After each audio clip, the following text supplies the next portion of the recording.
What a crazy season it was for Pierre Gasly. Throughout all of these reviews I'm doing, just a, cheeky plug, daily videos right up until Christmas Day. So if you're itching for a bit of Formula One, don't worry, I've got your needs covered. Anyway, back to Pierre.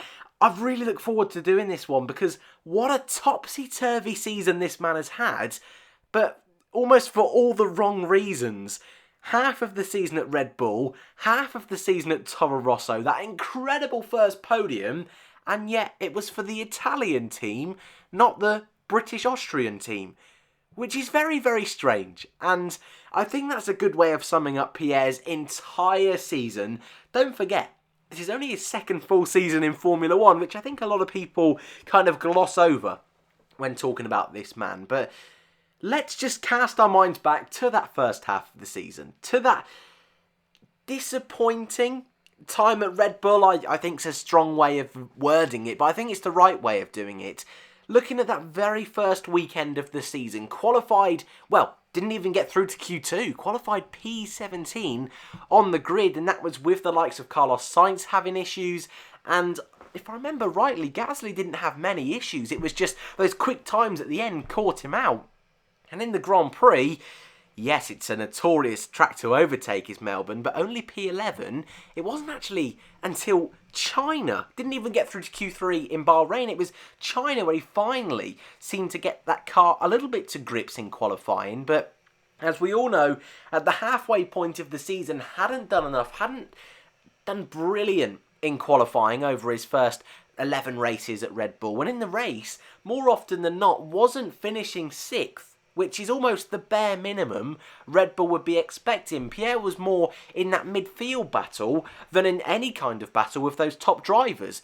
Move back to Toro Rosso, and for me, it's definitely been perhaps one of the drivers I'd say that stands out to me in the second half of the season. Definitely one of the better drivers, I think is a better way of putting it, in the second half of the year. And what a complete turnaround, considering this man got the lowest score of anyone at my mid-season reviews, and yet that's completely, not completely turned on its head, because I can't forget that first half of the year, but what a difference just a complete team atmosphere, a pressure atmosphere, and an expectation atmosphere can have on a driver. And I think what we've seen at the end of the year, especially with Brazil, especially with that incredible result in Brazil, is that although at the summer break it seemed like potentially this man's hopes of a brilliant, Grand Prix winning season maybe looked out the window, but I think he's definitely earned a lot of that credibility back since his time at Toro Rosso. We're looking at this head-to-head battle now with his teammate Danny Kvyat, who, don't forget, he had a brilliant season up to Pierre joining the team. I want to elaborate on that a little bit more in a moment, but the quali battle between the two of them is massively in Gasly's favour. 2-7 in Pierre's favour. That is awesome. Race battle a little bit different. 4-5. Points 37.95. 13th in the championship for Danny. 7th for Pierre, but that's not really representative considering Pierre was in a Red Bull for half the season. This is how his statistics look. No wins, no poles, 1 podium, 95 points, the number of my boy Lightning McQueen. There's a fun fact for you.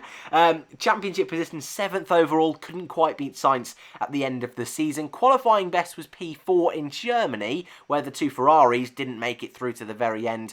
And best race result was that P2 in Brazil for Toro Rosso. And I think that result really was just the tip of the, I was going to say tip of the iceberg, but that's not what I'm going for. The cherry on top, I think, is the best way of putting it, of a real journey of a season for Gasly. Last year was up against Brendan Hartley.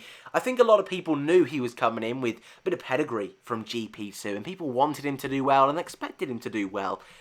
But I think a lot of us would perhaps a little bit sceptical about Red Bull calling him up so quickly. Yes, it was a brilliant opportunity. They could have called up Sainz, and I definitely think that's a massively missed opportunity, not calling up Sainz in hindsight. But Carlos hadn't had the best of years with Renault. I think it's fair enough to say. As much as I loved last year to say that, you really got to look closer into Sainz's year with Renault, I can understand why Red Bull took the chance. But in hindsight, it was a little bit too quick.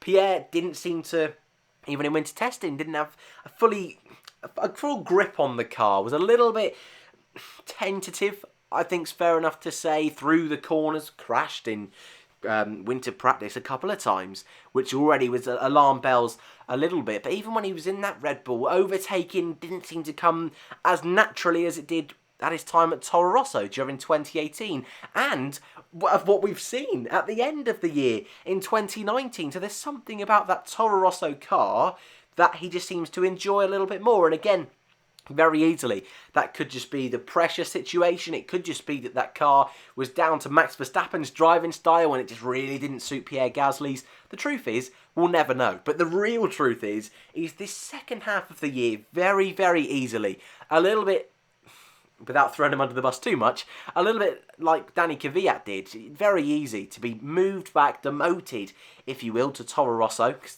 that's pretty much what it is. It's very easy to then, hide in your shell, not put out brilliant performances, play it safe, not make overtakes, just try and coast through the rest of the year, and perhaps go unnoticed. And I think with Kvyat, that really hurt him. We'll talk about Danny in a few days' time. Might be a bit more than that, just a heads up for you.